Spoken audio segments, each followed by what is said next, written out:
শুরু করছি আজকে থেকে মহাকর্ষ চ্যাপ্টারের প্রবলেম সেট 1-এর অঙ্কগুলো।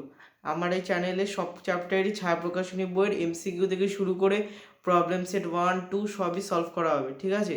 চলো আজকে গ্র্যাভিটেশনের প্রবলেম সেট 1-এর অঙ্কগুলো শুরু করা যাক। দেখো প্রথম অঙ্কটা কি বলেছে। প্রথম অঙ্কটা বলেছে দুটি লৌহখণ্ড 20 সেমি দূরত্বে রাখা আছে। লৌহখণ্ড দুটির প্রতিটির ভর 100 কেজি। এদের মধ্যে ক্রিয়াশীল মহাকর্ষ বলের মান কত? দেখো জি এর মান দিয়েই দিয়েছে, তাহলে কিছুই নেই অঙ্কটার। দেখো এখানটায় আর ইকুয়ালস টু 20 সেন্টিমিটার, 1 নম্বর অঙ্ক, ঠিক আছে? আর ইকুয়ালস টু 20 সেন্টিমিটার, এটা দিয়েই দিয়েছে। তারপর দেখো কি বলছে, তারপরে বলছে প্রতিটির ভর 100 কেজি। তার মানে m1 ইকুয়ালস টু 100 কেজি আর m2 ইকুয়ালস টু হচ্ছে 100 কেজি। কেন? কারণ দুটোরই ভর বলছে 100 কেজি। তারপর কি, তারপর বলছে এদের মধ্যে ক্রিয়াশীল মহাকর্ষ বলের মান কত? এটা খুবই সোজা, F ইকুয়ালস টু জি, আর ফর্মুলা কি, F equals to G into m1 into m2 by হচ্ছে r স্কয়ার, তাই তো?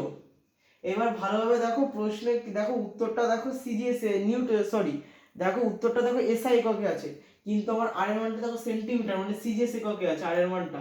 তাহলে আমাকে এটা এসআই তে নিয়ে যেতে হবে, তাহলে 20 সেন্টিমিটারকে মিটারে নিয়ে যেতে হবে, 20/100 মিটার। এবার কিছুই নেই, এবার খালি মানগুলো বসাও। জি এর মান দেখো প্রশ্নে বলেই দিয়েছে 6.67 into 10 to the power minus 11, 10 to the power minus 11, যেটা হচ্ছে জি এর মান। তারপরে দেখো m1 এর মান দিয়ে দিয়েছে 100, m2 এর মানও 100, বাই দিয়ে r স্কয়ার। r স্কয়ার দেখো r এর মান হচ্ছে 20/100, তার পুরোটার হোল স্কয়ার। এবার দেখো 6.67 into 10 to the power minus 11, এটা তো রইলো।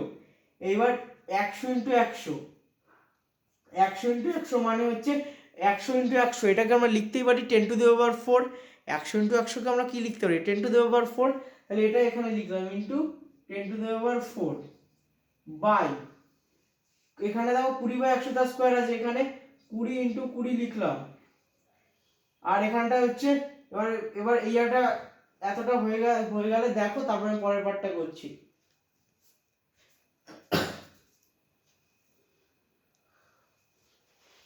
চলো এটা ক্লিন করলাম।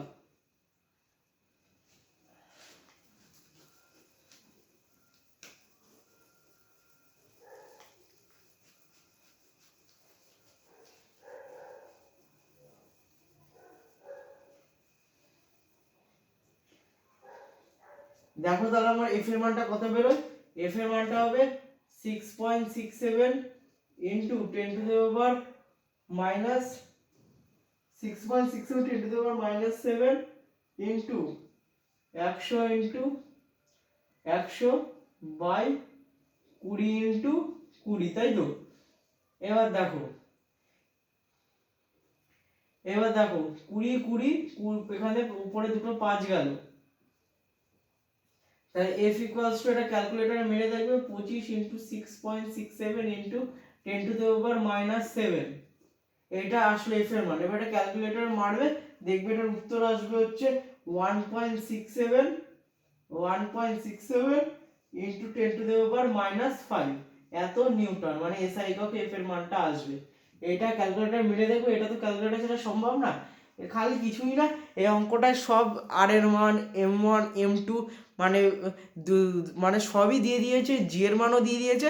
খালি আমাদের formula f equals to G m1 into m2 by R square, ওটাই খালি বসাবো, তাহলে আমার অঙ্কটা হয়ে যাবে। আর কিছুই নেই, পাতি অঙ্ক। দেখে নাও একবার, আমি নিচে এই জায়গাটা ক্লিন করে দিচ্ছি, একবার দেখে নাও।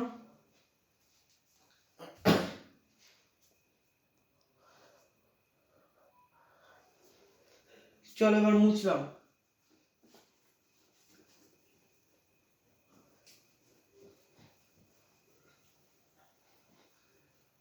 চলো এবার নেক্সট অঙ্কে যা যাক।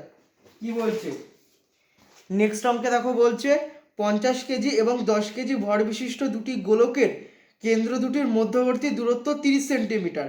মানে কি, এখানে M1 বলে দিয়েছে 50 কেজি আর M2 দেখো বলেছে 10 কেজি। এইবার তোমরা একটা জিনিস ভালোভাবে লক্ষ্য করো, এইখানটা দেখো উত্তরটা দেখো আমাদের 9 সেন্টিমিটার স্কোয়ারে আছে, কিন্তু আমার দেখো এই যে M1 আর M2 যেটা মান ওটা কেজি মান হচ্ছে SI-তে আছে। তার মানে আমাকে কি করতে হবে, যেহেতু উত্তরটা আমার CGS-এ আছে, তাহলে আমাকে এই M1 আর M2-র মানটাও আমাকে CGS-এ নিয়ে যেতে হবে, SI-তে রাখা যাবে না, কারণ উত্তরটা আমাদের CGS-এ আছে। আর দেখো আর এর মানটা 30 সেন্টিমিটার, মানে হচ্ছে আমাদের আর এর মানটা দেখো CGS-এ দিয়ে দিয়েছে, তাই ওটার কিছু করার দরকার নেই। এই লাইনটা করি, তারপর পরের লাইনটা বোঝাচ্ছি। তাহলে M1 যেটা হবে, এটা 2 নম্বর অঙ্ক। M1 যেটা হবে সেটা হচ্ছে 50 কেজি দেওয়া আছে, তো এটা CGS-এ নিয়ে যেতে হবে SI থেকে। 50 × 1000 গ্রাম, 1 2 3 4, 50,000 গ্রাম। তারপর দেখো এটা এই অবস্থায় রাখলেও হয়, ঠিক আছে, এটার গুণ করার দরকার নেই, কারণ তার গুণ না করলেই ভালো হয়। তাহলে M2 হচ্ছে 10 কেজি দিয়ে দিয়েছে, তাহলে আমার এটা হবে 10 × 1000 গ্রাম। M1 আর M2টাকে আমরা CGS-এ নিয়ে গেলাম, কেজি থেকে গ্রামে নিয়ে গেলাম, মানে SI থেকে CGS-এ নিয়ে গেলাম। তারপর দেখো, তারপরে বলেই দিয়েছে আর এর মান হচ্ছে 30 সেন্টিমিটার, আর হচ্ছে তোমার 30 সেন্টিমিটার, আর এর মান দিয়ে দিয়েছে 30 সেন্টিমিটার। এবার তারপর দেখো এতটা তো হয়ে গেল। এবার দেখো পরের লাইনটা হচ্ছে মেন, এই অঙ্কটার পরের লাইনটা হচ্ছে সবচেয়ে ইম্পর্টেন্ট, ভালোভাবে দেখবে। এখানে বলছে ওদের পারস্পরিক আকর্ষণ বল 1/28 mg ভর বিশিষ্ট বস্তুর ওজনের সমান। এই কথাটার মানে কি, এই কথাটার মানে হচ্ছে, আগে একটা জিনিস বোঝো, পারস্পরিক আকর্ষণ বল মানে কি, এফ কে বোঝায়। এফ মানে তো পারস্পরিক আকর্ষণ বল, গ্র্যাভিটেশন চ্যাপ্টারে নিউটন দাদুর সূত্রে আকর্ষণ বলকেই যে এফ দিয়ে ডিনোট করা হয়। এটা কি বলছে, বস্তুর ওজনের সঙ্গে সমান। ওজন মানে কি, আমরা ঘর্ষণ বা ফ্রিকশন চ্যাপ্টারে পড়েছিলাম, ওজন মানে হচ্ছে mg, তাহলে ওই এফ এর সঙ্গে mg সমান এখানে বলেই দিয়েছে, তাহলে কি হবে, f = mg। এইবার দেখো এফটাতে এফ কারণ পারস্পরিক আকর্ষণ বল, f = m, এমটা দেখো প্রশ্নে বলে দিয়েছে 1/28 ইনটু জি এর মান আমরা 9.8 বসাতে পারতাম, কিন্তু 9.8 বসাবো না, কারণ এখানে CGS এ আমার মানটা বের করতে হবে, তাই জন্য জি এর মান হবে 980। এইবার একটা জিনিস ভালোভাবে লক্ষ্য করো, এটা কিন্তু 1/28 যেটা ওটা মিলিগ্রামে আছে, এটাকে আমাকে CGS এ নিয়ে যেতে হবে, তাহলে মিলিগ্রাম থেকে CGS এ যাওয়ার নিয়ম হচ্ছে 1000 দিয়ে গুণ করব। এবার তাহলে কি হলো, এবার এখান থেকে তাহলে একটা শূন্য কাটো, এখানে হচ্ছে 14 দুগুণী 28, 49 দুগুণী 49 দুগুণী 98। এবার 2 দিয়ে, এবার 7 দিয়ে কাটো, 7 দুগুণী 14, 7 দিয়ে কাটো 7, তাহলে আমার কি হলো এই জায়গাটা, তাহলে আমার হলো 7/2। এবার 100টাকে উপরে নিয়ে যাও, তাহলে কি হবে, 7/2 10⁻², এত, তাহলে 7/2 10⁻², এত ডাইন।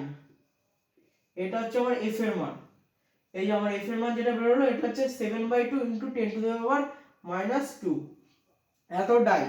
এবার ভালোভাবে দেখো, আমাকে কিন্তু প্রশ্নে এখানে এফ এর মানটা বের করতে দেয়নি, আমাকে মহাকর্ষীয় ধ্রুবকের মানটা দিয়ে দিয়েছে। এবার ভালোভাবে ফলো করো, আমার ফর্মুলা কি, f = g m1 × m2/r²। এবার আমি এফ এর মান পেয়ে গেছি, m1 m2 পেয়ে গেছি, r পেয়ে গেছি, এবার জি এর মানটা আরামসে বের করা যাবে, কিছুই নেই। দেখো একবার এই জায়গাটা দেখে নাও, তারপর আমি ক্লিন করে করছি।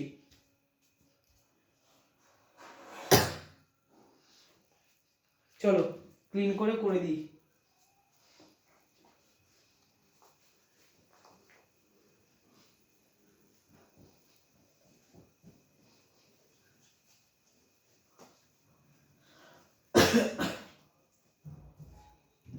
দেখো তাহলে আমার কি ছিল এখানটায়, তাহলে আমার ছিল হচ্ছে তোমার হচ্ছে f = 7/2 × 10⁻² ডাই, তাই তো, এটাই তো f এর মান বেরিয়েছিল। আমার ফর্মুলা কি, f = g × m1 × m2 by হচ্ছে r², এটাই তো আমার ফর্মুলা। এবার দেখো আমাকে প্রশ্নে g এর মানটা চেয়েছে, তাহলে আমি g টাকে এই পাশে নিয়ে আসি, বা g = fr² by m1 into m2। এবার খালি মানগুলো বসাই। f এর মান কত, f এর মান বেরিয়েছে 7 ইন্টু 10⁻²। এখানে যে দুইটা আছে দুইটা আমি নিচে লিখবো, তাই জন্য আমি লিখলাম না, ইন্টু আর স্কোয়ার, আর স্কোয়ার। এবার আর এর মানটা দেখো এখানে প্রশ্নে বলেই দিয়েছে, আর এর মানটা হচ্ছে 30 সেন্টিমিটার। তাহলে এখানে 30টা 30 এর স্কোয়ার মানে 30 ইন্টু 30, তাই তো। এবার বাই m1 ইন্টু m2। মানে m1 এর মান কত বের করেছিলাম, m1 এর মান হচ্ছে 10, সরি এখানে হচ্ছে আগে দুইটা বসিয়ে নি, 7/2 এর আগে দুইটা বসিয়ে নি, ইন্টু এখানে হচ্ছে 5 ইন্টু 1000, এটা 5 না সরি এটা 50 আছে, এটা 50 ইন্টু 1000 ইন্টু m2 এর মানটা কত ছিল 10 ইন্টু 1000। এবার দেখো, এবার সত্যি কথা বলতে এটা ক্যালকুলেটরে মারবে, মেরে উত্তর বের করে নেবে। এটা আমি যদি শূন্য শূন্য কেটেও দিই তাও কোনো লাভ হবে না। দেখে নাও, এই শূন্য কাটলাম, এই শূন্য কাটলাম, এবার এটা ক্যালকুলেটরে মারতেই হবে।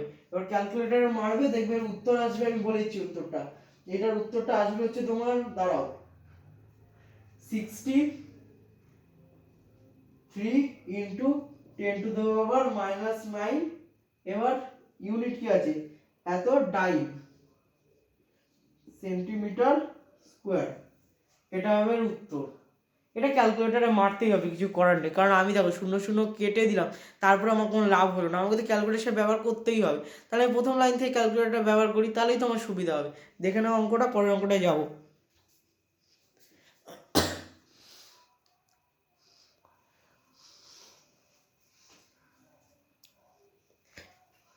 চলো নেক্সট অঙ্কটায় যাওয়া যাক। 2 নম্বর অঙ্কটা হয়ে গেল, এবার 3 নম্বর অঙ্ক।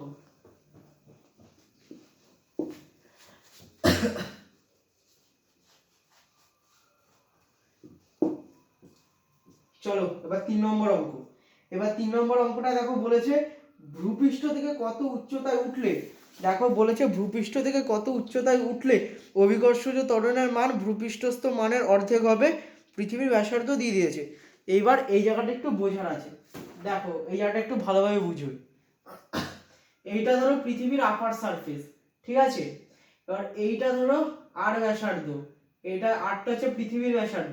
আর ভূপৃষ্ঠে এখানে অভিকর্ষ ত্বরণ সবসময় যেটা হয় জি ইকুয়ালস টু যেটা হয় জিএম বাই হচ্ছে R square, GM by R square. এটা ভূপৃষ্ঠে অভিকর্ষজ ত্বরণ সবসময় হয় জিএম বাই আর স্কয়ার।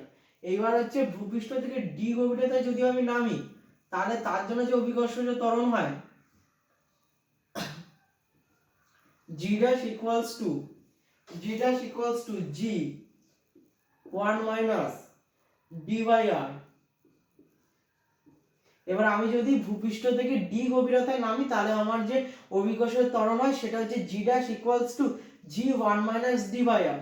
এবার আমি ধরো এই উচ্চতায় উঠলাম ভূপৃষ্ঠ থেকে, তাহলে আমার যে অভিকর্ষজ ত্বরণ হবে সেটা হবে হচ্ছে g dash equals to g into r by r plus h, তার পুরোটার হোল স্কয়ার। তাহলে দেখো কি করলাম, এবার এই জায়গাটা ভালোভাবে দেখো, তাহলে ভালোভাবে জিনিসটা বোঝো। আমি প্রথমে আপার সারফেস এঁকেছি পৃথিবীর, এবার দেখো আর এইটা হচ্ছে পৃথিবীর ব্যাসার্ধ, যেটাকে আর দিয়ে ডিনোট করেছি। এবার দেখো ভূপৃষ্ঠে সবসময় অভিকর্ষজ ত্বরণ যেটা হয়, সেটা ভূপৃষ্ঠে সবসময় অভিকর্ষজ ত্বরণ হয় G equals to GM by R square. এবার ভূপৃষ্ঠ থেকে যখনই আমি এই উচ্চতায় উঠবো, তখন আমার যে অভিকর্ষজ ত্বরণ হয় এটাও পুরো কনফার্ম, এইটাও হয় জি ড্যাশ, ভূপৃষ্ঠ থেকে এই উচ্চতায় যে অভিকর্ষজ ত্বরণ হয় সেটা হচ্ছে G dash equals to G into R by R plus H, তার পুরোটার হোল স্কোয়ার।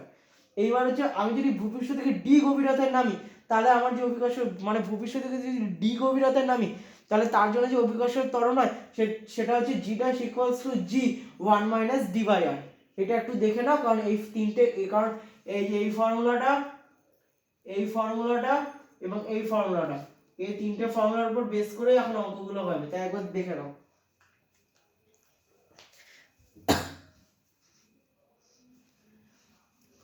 চলো মুছলাম।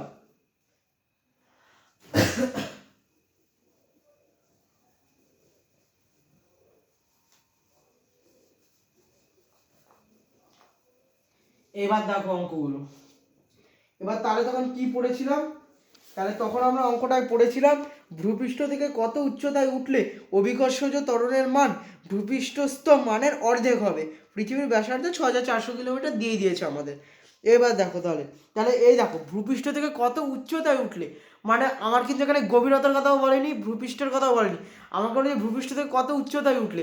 আমরা যদি এই উচ্চতায় উঠলাম তাহলে তার জন্য যে অভিকর্ষ ত্বরণের যে ফর্মুলা আমরা এক্ষুনি দেখলাম, G dash equals to G R by R plus H পুরোটার হোল স্কোয়ার। এবার এই ফর্মুলাটা এখানে অ্যাপ্লাই হবে।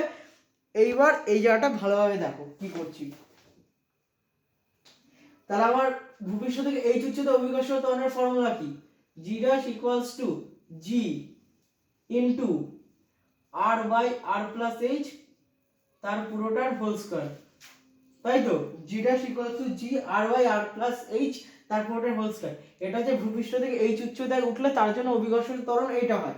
এইবার দেখো প্রশ্নে বলেছে এই অভিকর্ষ ত্বরণের মান মানে জি ড্যাশের মানটা দেখো বলে দিয়েছে ভূপৃষ্ঠস্থ মানের অর্ধেক হবে। ভূপৃষ্ঠ অভিকর্ষ ত্বরণ কি, জি, তার অর্ধেক হবে। এই যে জি ড্যাশের যে মানটা এটা ভূপৃষ্ঠস্থ অভিকর্ষ ত্বরণের অর্ধেক হবে, মানে কি এই জি ড্যাশের মানটা জি এর অর্ধেক হবে। মানে জি ড্যাশের জায়গায় আমরা ডাইরেক্ট এখানে জি বাই টু বসিয়ে দেবো, আর কিছুই নেই। জি ড্যাশের জায়গায় জি বাই টু বসিয়ে দেবো, তারপর যেরকম ক্যালকুলেশন ওরকম করবো, R by R plus H তার পুরোটার হোল স্কয়ার। জি জি কেটে দিলাম, 1/2 equals to R by R plus H তার পুরোটার হোল স্কয়ার। এবার দেখো, এবার যদি আমি স্কোয়ারটা তুলে দিই তাহলে কি হবে, R by R plus H equals to 1/√2, তাই তো। এবার আমরা এইটুকুনি টুকে নাও, তারপর আমি পরের পার্টটা করছি। ছাড়ো, আমি এখানটায় পাশেই করে দিচ্ছি পরের পার্টটা, ঠিক আছে। এখানে তাহলে গুণ করলে কি হবে, √2 আর ইকুয়ালস টু হচ্ছে R plus H, √2 R equals to হচ্ছে আর প্লাস এইচ, বা R plus H equals to √2 R, বা H equals to √2 R minus R, বা এইচ ইকুয়ালস টু হচ্ছে আর যদি কমন নিই √2 মাইনাস 1, বা এইচ ইকুয়ালস টু যেটা হবে আর, এখানে √2 এর মান আমরা ছোটবেলা থেকেই জানি 1.414 মাইনাস 1। এবার আর এর মান, এবার আর এর জায়গায় 6400 মানে পৃথিবীর ব্যাসার্ধটা বসিয়ে দাও, তারপরে 1.414 মাইনাস 1 যেরকম আছে, এবার 6400 ইন্টু 1.414 মাইনাস 1 করো, এটা ক্যালকুলেটরে মারো, দেখবে একাই উত্তর হয়ে যাবে, কিছুই নেই এখানে। এখানে মেন জায়গা কি, অঙ্কটার মেন জায়গা বলেছে এই যে ভূপৃষ্ঠ থেকে এইচ উচ্চতায় উঠলে অভিকর্ষজ ত্বরণের যেটা মান হবে সেটা হচ্ছে, ভূপৃষ্ঠ থেকে এইচ উচ্চতায় উঠলে অভিকর্ষ ত্বরণের যেটা মান হবে সেটা ভূপৃষ্ঠের অভিকর্ষ ত্বরণের অর্ধেক হবে, মানে হচ্ছে জি/2 হবে। জি ড্যাশের জায়গায় জি/2 হবে, এই জি/2টা এখানে বসাবে, তারপরে একাই ক্যালকুলেশন তোমরা নিজেরাই করতে পারবে, তারপরে আর এই জায়গায় 6400 বসিয়ে দেবে, একাই উত্তর বেরিয়ে যাবে। এটার উত্তরটা আমি বলে দিচ্ছি, ঠিক আছে, ক্যালকুলেটরে মেরে দেখবে, এটার উত্তরটা আমি বলে দিচ্ছি।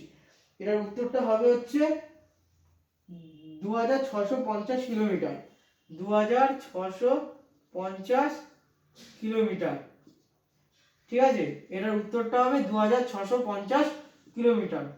না এতটা টুকে নাও, তারপর পরের অঙ্কটায় যাচ্ছি।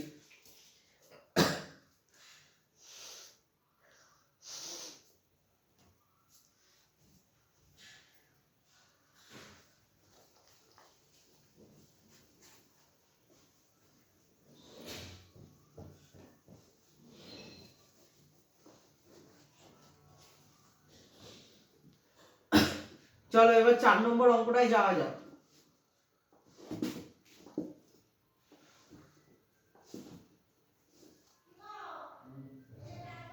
এবার 4 নম্বর অঙ্কটা কি বলছে, 4 নম্বর অঙ্কটা দেখো কি বলছে। পরের অঙ্কটা বলছে ভূগর্ভে কত গভীরতায় অভিকর্ষজ ত্বরণের মান ভূপৃষ্ঠের মানের 1/4 হবে।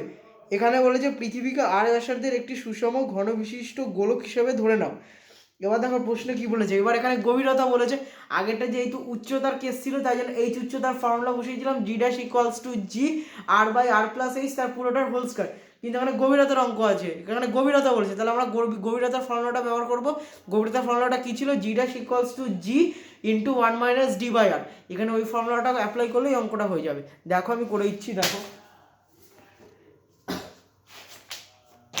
দেখো তাহলে এখানে 4 নম্বর অঙ্ক, এটা 4 নম্বর অঙ্ক। এটা দেখো কি বলেছে,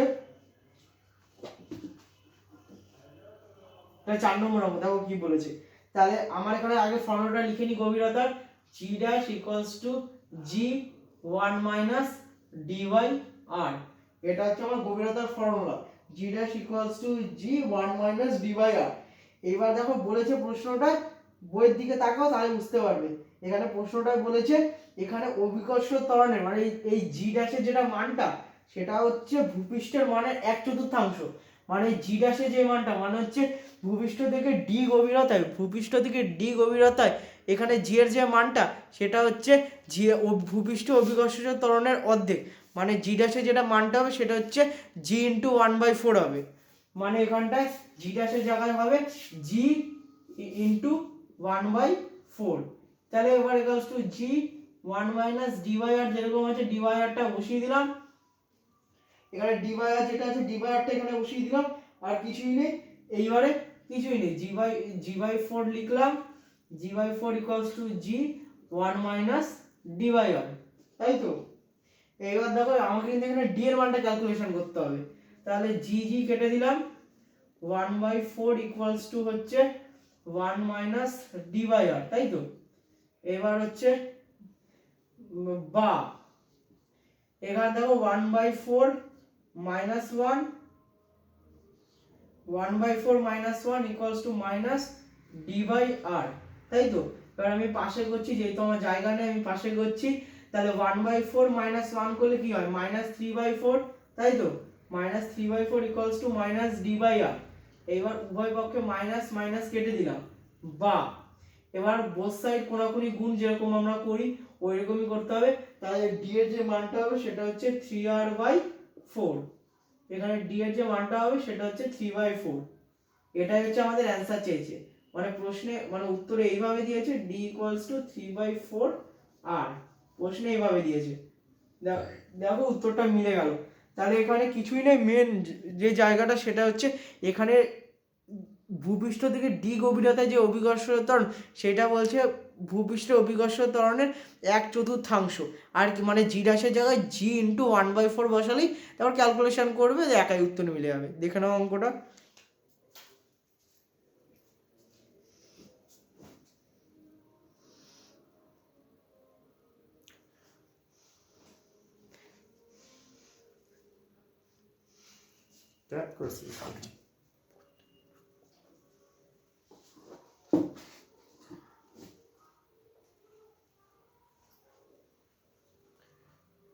চলো ক্লিন করলাম।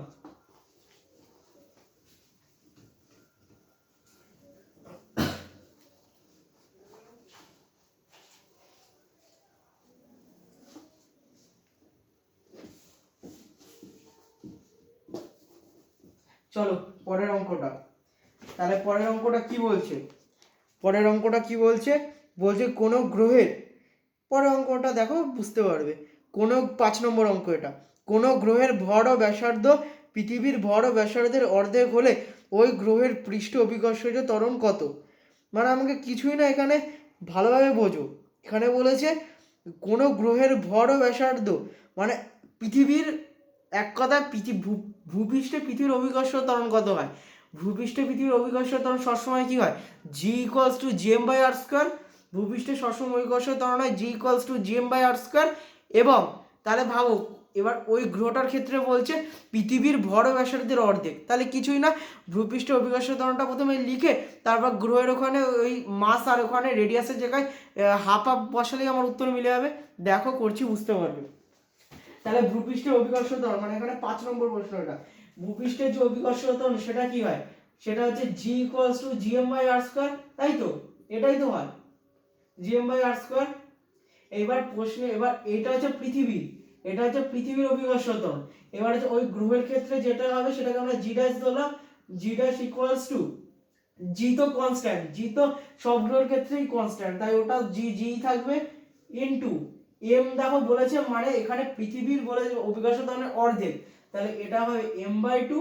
আরটাও দেখো বলেছে অর্ধেক পৃথিবীর অভিকর্ষ ত্বরণ, তাহলে এটা হবে আর বাই টু তার পুরোটার হোল স্কয়ার। এবার কিছু নেই, আবার ক্যালকুলেশন করবে GM by two by R square by 4। এবার কিছুই নেই, এখানে হচ্ছে GM by R square into 4/2। এবার দেখো জিএম বাই আর স্কয়ার মানে কি, G, GM by R square মানে কি, জিএম বাই আর স্কয়ার মানে হচ্ছে জি, জি বসিয়ে দিলাম মানটা, এবার 2 বসলো, তার মানে হচ্ছে এখানে হচ্ছে 2g। তাহলে এখানে জি ড্যাশের যে মানটা,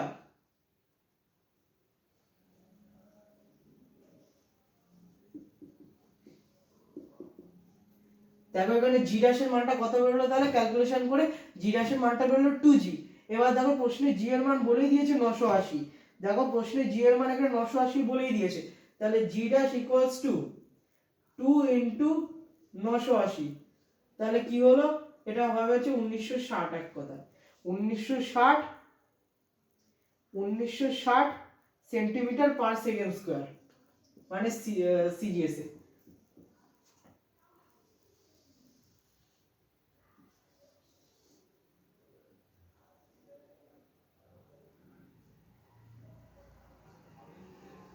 দেখো আর কিছুই নেই, মানে আমার এই অঙ্কটার মেন যে জায়গাটা সেটা হচ্ছে আমাকে বলেছে পৃথিবীর অভিকর্ষজ ত্বরণের অর্ধেক ওই গ্রহটার ভর এবং ব্যাসার্ধ, খালি অর্ধেক করে দেবে তাহলেই দেখবে উত্তর বেরিয়ে যাবে, আর কিছুই নেই অঙ্কটা। এবার ক্যালকুলেশন করবে, এবার বাড়িতে তোমরা যে যার মতো ক্যালকুলেশন করবে দেখবে উত্তর মিলে যাবে।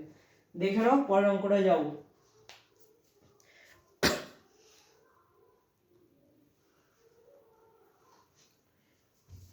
চলো মুছলাম।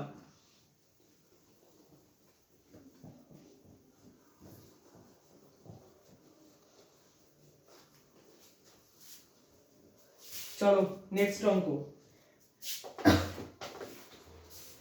তাহলে নেক্সট অঙ্ক কি বলছে, নেক্সট অঙ্ক বলছে বুধ গ্রহটি 88 দিনে সূর্যকে একবার প্রদক্ষিণ করে, সূর্য থেকে পৃথিবীর গড় দূরত্ব এত হলে বুধের গড় দূরত্ব কত। এইবার দেখো এই অঙ্কটার ক্ষেত্রে একটা ফর্মুলা কি, এখানে কেপলারের তৃতীয় সূত্র মানে কেপলারের থার্ড ল এখানে ব্যবহার করতে হবে, যেটা কি ছিল টি স্কোয়ার ভ্যারাইজেস আর কিউ। এটা সূত্রটা পড়লে তার গাণিতিক রূপটা তোমরা এমনি দেখতে পারবে। তাহলে কেপলারের থার্ড ল কি ছিল, টি স্কোয়ার ভ্যারাইজেস আর কিউ। এবার এই যখনই দুটো গ্রহের ক্ষেত্রে বলা হয় তখন এটা T one square by T two square equals to r1 Q by r2 Q. এই ফর্মুলাটা দুটো গ্রহের ক্ষেত্রে যখন হয় এই ফর্মুলাটা অঙ্কের ক্ষেত্রে ব্যবহার করা। এবার খালি মানগুলো বসাবে, একাই উত্তর বেরিয়ে যাবে। দেখো আমি করে দেখাচ্ছি তোমাদের। এটা কত নম্বর, এটা হচ্ছে 6 নম্বর। মানে হচ্ছে আমার মেন ফর্মুলা কি, টি স্কোয়ার ভ্যারাইজেস আর কিউ, এটাই তো আমাদের কেপলার দাদু দিয়ে গেছিল, এই ফর্মুলাটা তোমাদের কেপলার দাদু দিয়ে গেছিল।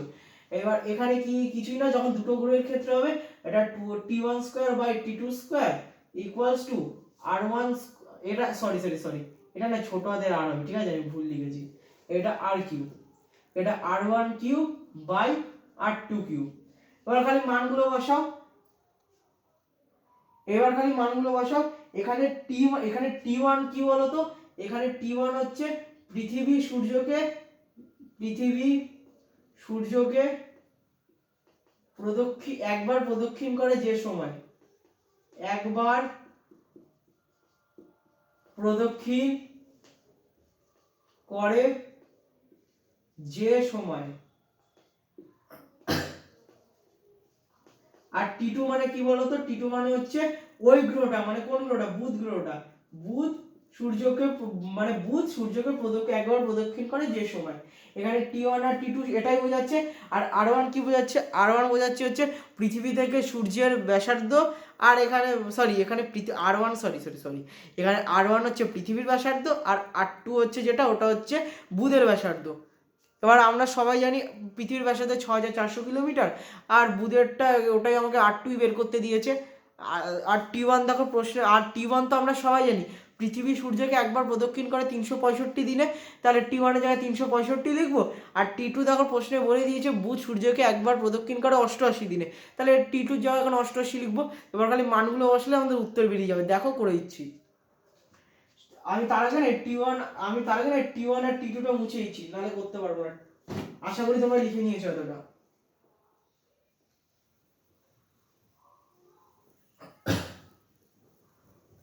দেখো করছি।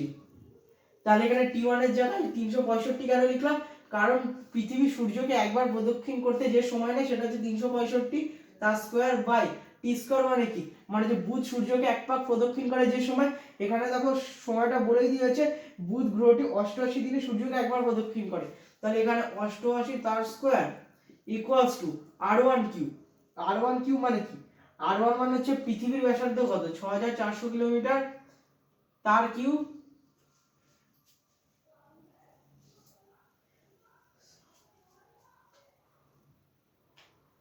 সরি আমি না একটু ভুল বলেছি, বুঝলে তো।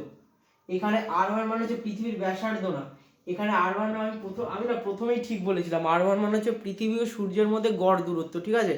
R1 মানে হচ্ছে পৃথিবী ও সূর্যের মধ্যে গড় দূরত্ব কত, আমি প্রথমেই ঠিক বলেছিলাম, আমার মাথা গেছে, ঠিক আছে। পৃথিবী ও সূর্যের মধ্যে গড় দূরত্বটা এখানে R1, আর R2 হচ্ছে বুধ ও সূর্যের মধ্যে গড় দূরত্ব, ঠিক আছে। এখানে R1 দেখো প্রশ্নে বলেই দিয়েছে, R1 হচ্ছে প্রশ্নে দেখো বলেই দিয়েছে 1.5 ইন্টু 10⁸ এইটা তার হোল কিউব করব বাই প্রশ্নে R2 চেয়েছে। এইবার এইটাকে ক্যালকুলেটরে মারবে, কারণ আমি যদি দুটো লাইন করিও তাও আমার কোনো লাভ হবে না, এটা পুরোটা ক্যালকুলেটরে মারতেই হবে। এটার উত্তর যেটা আসবে সেটা R2 যে মানটা আসবে, আমি বলে দিচ্ছি R2 যে মানটা আসবে সেটা হচ্ছে 5.81। ক্যালকুলেটরে মারার পর এই উত্তরটা আসবে 5.81 ইন্টু 10⁷ কিলোমিটার। দেখো অঙ্কটা কিছুই ছিল না, এখানে কেপলারের থার্ডস ল ব্যবহার করলাম, যেহেতু দুটো গ্রহের ক্ষেত্রে, তাই T1 square by T2 square equals to R1 cube by R2 cube. এবার খালি T1 মানে হচ্ছে পৃথিবী থেকে, T1 মানে হচ্ছে পৃথিবী সূর্যকে এক পাক প্রদক্ষিণ করে যে সময়, মানে 365 দিনে। T2 মানে হচ্ছে বুধ সূর্যকে এক পাক প্রদক্ষিণ করে যে সময়, মানে 88 দিনে। R1 কিউব, R1 মানে হচ্ছে পৃথিবী ও সূর্যের মধ্যে গড় দূরত্ব, যেটা বলে দিয়েছে প্রশ্নে। আর R2 মানে হচ্ছে বুধ ও সূর্যের মধ্যে গড় দূরত্ব, যেটা আমাকে বের করতে দিয়েছে। এবার এটা ক্যালকুলেটরে মারবে, একই উত্তর বেরিয়ে যাবে। দেখো করে দিয়েছি।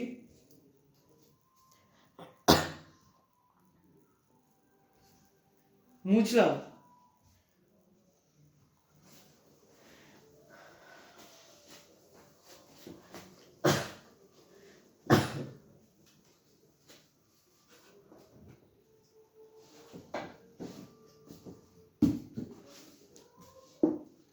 চলো নেক্সট অঙ্ক। নেক্সট অঙ্কটা কি বলছে?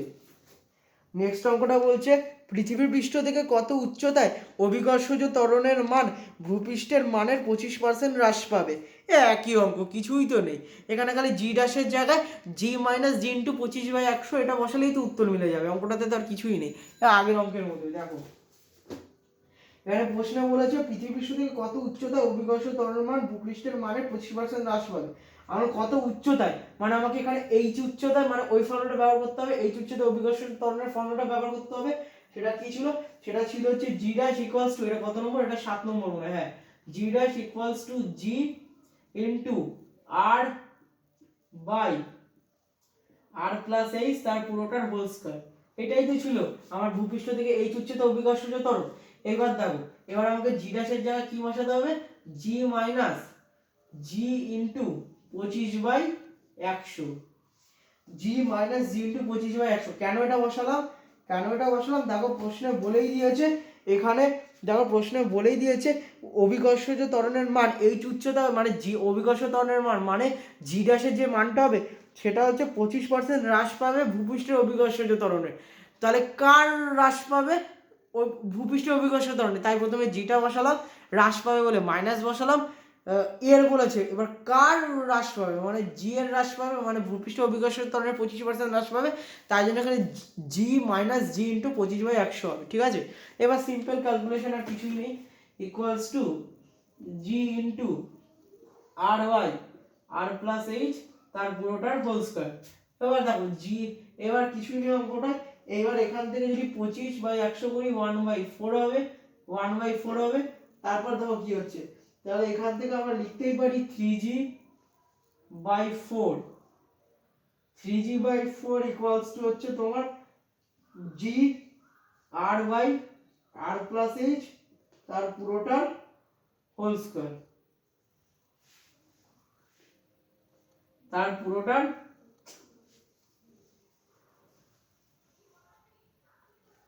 r/r+h তার পুরোটার হোল স্কয়ার।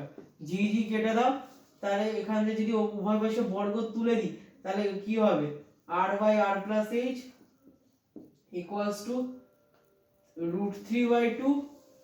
এবার কোণাকুণি গুণ করে দাও, কোণাকুণি গুণ করলে কি হবে, √3r plus √3h equals to হচ্ছে 2r, বা কি হবে, √3h equals to 2r minus √3r। এবার আমি পাশে করছি, বা √3h ইকুয়ালস টু, এখান থেকে যদি r কমন নিই কি হবে, 2 মাইনাস √3, তাই তো, বা এখানে h equals to r 2 minus √3 by √3। এবার কিছুই নেই, বা h ইকুয়ালস টু r এর জায়গায় 6400 বসিয়ে দাও, এবার 2 মাইনাস √3 বাই √3। এবার এটা ক্যালকুলেটরে মারবে, এবার ছাড়াটা হবে না, ক্যালকুলেটর মারার পর দেখবে অ্যানসারটা যেটা আসবে, আমি বলে দিচ্ছি অ্যানসারটা। এখানে অ্যানসার যেটা আসবে সেটা হচ্ছে 990.1 কিলোমিটার, ঠিক আছে, এটা যেটা অ্যানসার আসবে সেটা হচ্ছে 990.1 কিলোমিটার, এটাই আসবে আর কিছুই নেই, কারণ এগুলো ক্যালকুলেটর লাগবেই লাস্ট। দেখে নাও অঙ্কটা,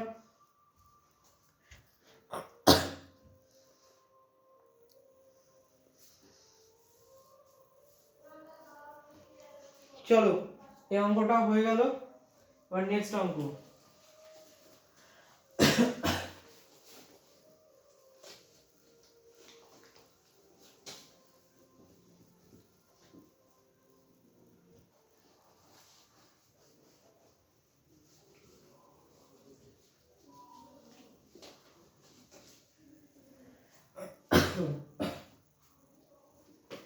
চলো এবার নেক্সট অঙ্ক 8এরটা। তাও কি বলছে, এটা একটা প্রমাণের মতন আছে, এক কাজ করো, আমি না 8এরটা পরে করাচ্ছি, কারণ এটা লাস্টে করাই। দেখো আজকে তো 10 অবধি করাবো, আমি 8এরটা লাস্টে করাচ্ছি, আগে 9 আর 10টা করিনি, তারপর 8এরটা করাবো, ঠিক আছে। দেখো 9 অঙ্কটা কি বলছে, 9 অঙ্কটা বলছে চন্দ্রপৃষ্ঠে মুক্তি দ্রুতি নির্ণয় করো, আর ব্যাসার্ধ, ভর, জি এর মান এগুলো দিয়ে দিয়েছে। এবার দেখো যে কোনো গ্রহ বলো, মুক্তি দ্রুতি বা মুক্তি বেগ বা এসকেপ ভেলোসিটি, এটার ফর্মুলা হচ্ছে ভি ইকুয়ালস টু √2gr, কিছুই না, মুক্তিবেগ বা মুক্তি দ্রুতি বা এসকেপ ভেলোসিটি যে কোনো গ্রহের, এটার ফর্মুলা হচ্ছে ভি ইকুয়ালস টু √2gr। এবার ভি এর নিচে ছোট্ট একটা ই লেখা হয় সাফিক্সে, বুঝতে পারলে তো, দেখো দেখাচ্ছি। তাহলে এখানে আমার ফর্মুলা কি হবে, ফর্মুলা হবে চাঁদ হোক পৃথিবী হোক যাই হোক, এখানে আমার মুক্তির একই ফর্মুলা, ভিই ইকুয়ালস টু √2gr। এবার দেখো আমরা জি মানে কি জানি, মানে ভূপৃষ্ঠ অভিকর্ষ ত্বরণ কত, gm বাই r স্কয়ার, এখানে বসিয়ে দাও √2 ইনটু জি এর জায়গায় gm by r square into r, আর কেটে গেল, ইকুয়ালস টু √2gm। এবার খালি ভ্যালু বসাও, 2 জি এর মান কত, ও সরি এখানে একটা r হবে, এখানে একটা r হবে, 2gm বাই r। এবার মান বসাও, 2 ইনটু জি এর মান কত, জি এর মান কিছুই না, জি এর মান হচ্ছে তোমার, আমি বলছি 6.67 into 10 to the power 6.67 into 10 to the power -11 into m এর যে মানটা, এখানে m এর মানটা যেটা হবে সেটা হচ্ছে 7.35 into 10 to the power 12, 7.35 into 10 to the power 12, sorry এটা 12 এটা 22 আছে, ঠিক আছে, এটা 10 টু দ্য পাওয়ার 22 আছে, বাই দিয়ে আর এর যে মানটা হবে, এখানে আর এর মানটা দেখো বলেই দিয়েছি 3.7 ইনটু 10 টু দ্য পাওয়ার 6, মানে 3.7 ইনটু 10 টু দ্য পাওয়ার 6 এখানে বলে দিয়েছে। তাহলে ভিই, এবার দেখো সব মানগুলো বসিয়ে দিলাম, এবার এটা ক্যালকুলেটরে মারবে, ক্যালকুলেটর মারার পর এটা যেটা উত্তরটা আছে আমি বলে দিচ্ছি, এটার উত্তরটা আসবে 1.6 কিলোমিটার পার সেকেন্ড। এইটাই হবে এটার অ্যান্সার। এটা ক্যালকুলেটর মারতেই হবে লাস্টে, কিছুই করলাম না। যে কোনো গ্রহে বা চাঁদ বলো পৃথিবী বলো যে কোনো জায়গায় এসকে ভেলোসিটি বা মুক্তিদ্রুতি বা মুক্তিবেগ এটার একটাই মান হয় v equals to root over 2gr। এবার জি যেটা স্মল জি যেটা এটা ভূপৃষ্ঠ অভিকর্ষজ ত্বরণ, যেটার মান সবসময় হচ্ছে G equals to GM by R square. G এর জায়গায় খালি জিএম বাই আর স্কোয়ারটা বসালাম, বসানোর পর কিছুই না, ওখানটা একটা আর কেটে গেল। এবার খালি ভ্যালুগুলো বসিয়ে দাও, উত্তর একাই বেরিয়ে যাবে। দেখে নাও।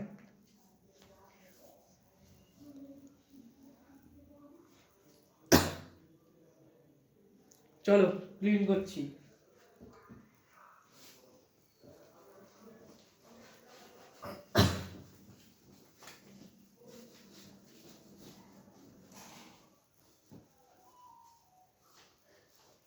চলো এবার 10 নম্বর অঙ্কটা,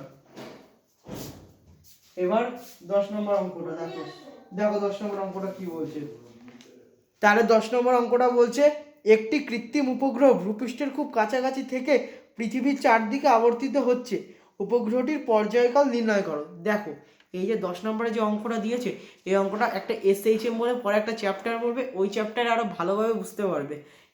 এটা আসলে এই চ্যাপ্টারে দেওয়া উচিত হয়নি, কারণ এটা ওই চ্যাপ্টারে একটা ফর্মুলাতে করলে বেশি সহজ হয়। আমি দেখিয়ে দিচ্ছি ফর্মুলাটা, এখন আপাতত ফর্মুলাটা বোঝো, পরে ওই চ্যাপ্টারে গেলে আরও ভালোভাবে বুঝতে পারবে। ঠিক আছে, দেখো এইটা যদি আমার, এটা 10 নম্বরের অঙ্ক, আগে বুঝিয়ে নিই ঠিক আছে, তারপর অঙ্কটা করবো। এইটা যদি পৃথিবীর আপার সারফেস হয়, এবার এটা হচ্ছে পৃথিবীর আপার সারফেস। এবার এখান থেকে এবার এখান থেকে ধরো একটা কৃত্রিম উপগ্রহ আছে মহাকাশে। এটা ধরো একটা কৃত্রিম উপগ্রহ যেটা মহাকাশে আছে, কৃত্রিম উপগ্রহ। এবার ভালোভাবে বুঝবে, এইবারে এই পৃথিবীর আপার সারফেস আর কৃত্রিম উপগ্রহ যখনই এরকম কোনো অঙ্ক দেবে, সেটার জন্য একটাই ফর্মুলা হয় টাইম পিরিয়ডের। এখানে একটাই অঙ্ক ফর্মুলা টাইম পিরিয়ডের, এটা এসএইচএম চ্যাপ্টার গেলে ভালোভাবে বুঝতে পারবে। এটার ফর্মুলাটা হচ্ছে T equals to 2 pi root over L by G. কি তাহলে ফর্মুলাটা, T equals to 2 pi root over L by G. এবার এখানে T equals to 2 pi root over L এর জায়গায় আমরা এখানে আর বসাতেই পারি, এখানে আর বসাতেই পারি আর বাই জি। তাহলে এখানে T equals to 2 pi R by G. এবার এখানে এল ইকুয়ালস টু আর সমান হলো কেন, এটা এসএইচএম চ্যাপ্টারে গেলে বুঝতে পারবে, এখন বোঝার দরকার নেই। T equals to 2 pi root over L by G. এবার এখানে কিছুই না, এখানে এল এর জায়গায় আর বসালাম, কারণ আমার অঙ্কটা করতে হবে এল ইকুয়ালস টু আর। এটা কেন হলো, এটা এসএইচএম চ্যাপ্টারে গেলে বুঝতে পারবে। তা আমি বলে দিচ্ছি এটা কেন হলো, কারণ পৃথিবীর কেন্দ্র থেকে প্রায় আর এর মান সমান। এই যে পৃথিবীর কেন্দ্র, এইখান থেকে আর এর মান প্রায় সমান, এখান থেকে পৃথিবীর কেন্দ্র থেকে আর এর মান প্রায় সমান, তাই জন্য এখানে এল ইকুয়ালস টু আর হলো। তাই আমার যে এখন এই অঙ্কটার জন্য যে ফর্মুলাটা আমি ইউজ করব, সেটা হচ্ছে T equals to 2 pi root over R by G. এই ফর্মুলাটা এখন ইউজ হবে। দেখে নাও বুঝতে পারলে কিনা, আমি অঙ্কটা শুরু করছি।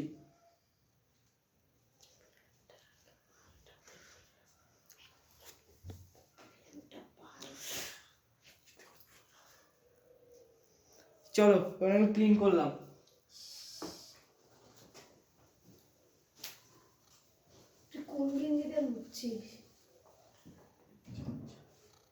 চলো এবার ক্লিন করলাম। এবার দেখো আমার ফর্মুলাটা তাহলে কি ছিল, T equals to 2 pi root over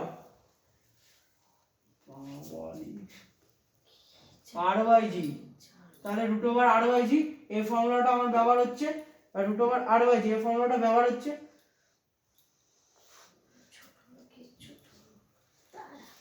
root over R, তাহলে T equals to 2 pi root over R by G এর ফর্মুলাটা ব্যবহার হচ্ছে তো। এবার দেখো এখানে খালি মানগুলো বসিয়ে দেওয়ার কিচ্ছু নেই, 2 পাই জায়গায় 2 পাই রুট ওভার আর এর জায়গায় যে ফর্মুলাটা, আর এর জায়গায় আর এর মানটা বসিয়ে দাও, যেটা হচ্ছে 6400, আর এখানে জি এর মান যেটা বলেই দিয়েছে প্রশ্নে 980। এবার এটা ক্যালকুলেশন করবে, ক্যালকুলেশন করে যেটা উত্তরটা আসবে কিছুই না 5081 সেকেন্ড, কিছুই নেই। এখানে এই ফর্মুলাটা খালি মানগুলো বসাবে, উত্তর একাই বেরিয়ে যাবে, অঙ্কটা সোজাই আছে। এটা এসএইচএম বলে যে চ্যাপ্টারটা আছে, ওই চ্যাপ্টারে গেলে আরো ভালোই বুঝতে পারবে। দেখে নাও এবার সাতের অঙ্কটা করলেই হয়ে যাবে আজকের মতো।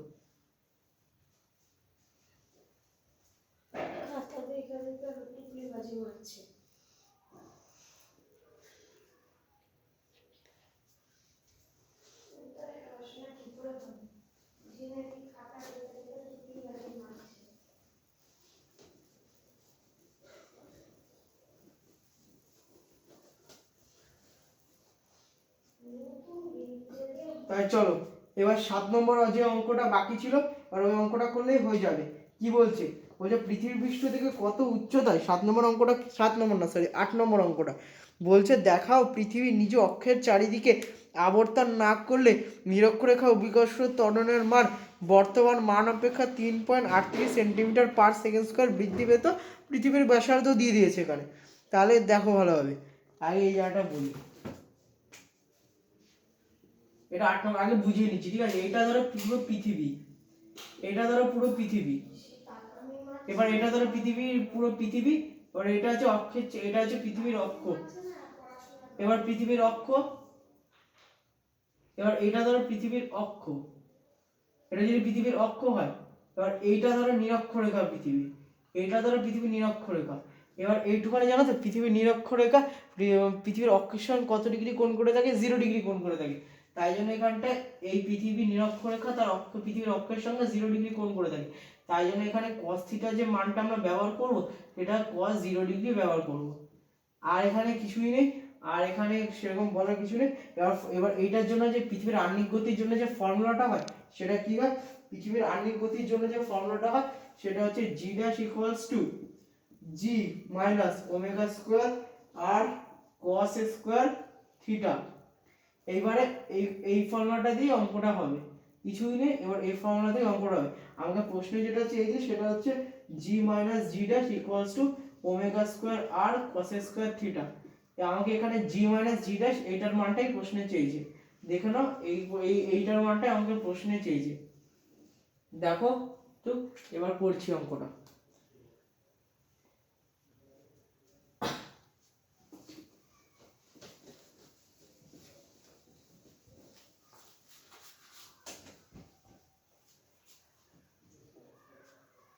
তাহলে দেখো আমার যে ফর্মুলাটা নিয়ে অঙ্কটা হবে সেটা হচ্ছে g minus g dash equals to omega square r cos square theta.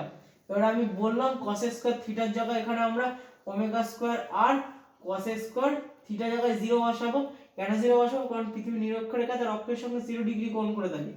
এবার আছে ওমেগার জায়গায় আমরা কি, এবার আমরা বৃত্তীয় গতি চ্যাপ্টারে কি পড়েছিলাম, omega equals to 2 pi by T, তাই তো। এবার ওমেগার মানটা এখানে বসিয়ে দাও, 2 পাই বাই টি তার পুরোটার হোল স্কোয়ার আর cos 0, এবার cos স্কোয়ার 0 আছে, cos স্কোয়ার 0 বসিয়ে দাও।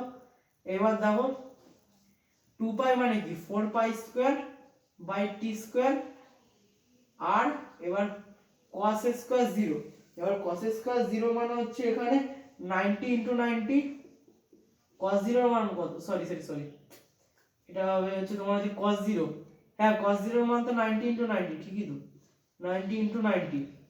এবার কিছুই না, এবার এখানে মানগুলো বসাও, 4 ইনটু পাই মান হচ্ছে 3.14 তার পুরোটার হোল স্কয়ার বাই টিটা। দেখো এবার টিটা, এবার এখানে দাও, এখানে এখানে হচ্ছে আর এর মানটা কি, পৃথিবীর ব্যাসার্ধ যেটা হচ্ছে 6.4 ইনটু 10 টু দি পাওয়ার 8 বলেই দিয়েছে, 6.4 ইনটু 10 টু দি পাওয়ার 8 বলেই দিয়েছে।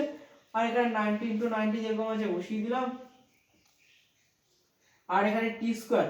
এবার টি এর যে মানটা হবে সেটা হচ্ছে এখানে যেহেতু পৃথিবীর আহ্নিক গতি মানে পৃথিবীর নিজের অক্ষের চারিদিকের কথা বলছে, তাই জন্য এখানটায় সময়টা যেটা মানে পৃথিবীর নিজের অক্ষের চারিদিকে এক পাক ঘুরতে কত সময় লাগে, 24 ঘন্টা। এবার আমাকে প্রশ্ন, এবার পৃথিবীর নিজের অক্ষের চারিদিকে এক পাক ঘুরতে কত সময় লাগে, 24 ঘন্টা। এবার ঘন্টায় তো রাখা যাবে না, ওটাকে সেকেন্ডে আনতে হবে। তাহলে টি এর জায়গায় আমরা 24 লিখলাম, ইন্টু 60 করে মিনিট করলাম, ইন্টু 60 করে সেকেন্ড করলাম।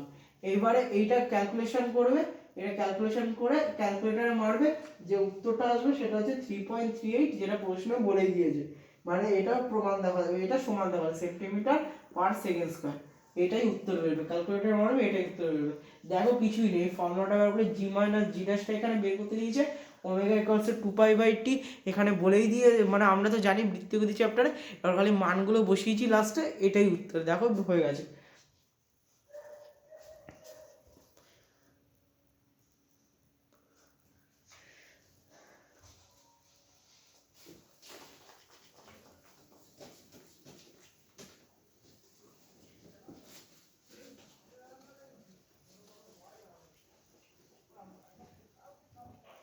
তাহলে আজকের মতো এই পর্যন্তই রইলো। আজকে প্রবলেম সেট 1 গ্র্যাভিটেশনের 1 থেকে 10 অবধি অঙ্কগুলো হলো। পরের দিন টানা এখান থেকে পুরো প্রবলেম সেট 1টা পুরো শেষ করে দেবো, ঠিক আছে?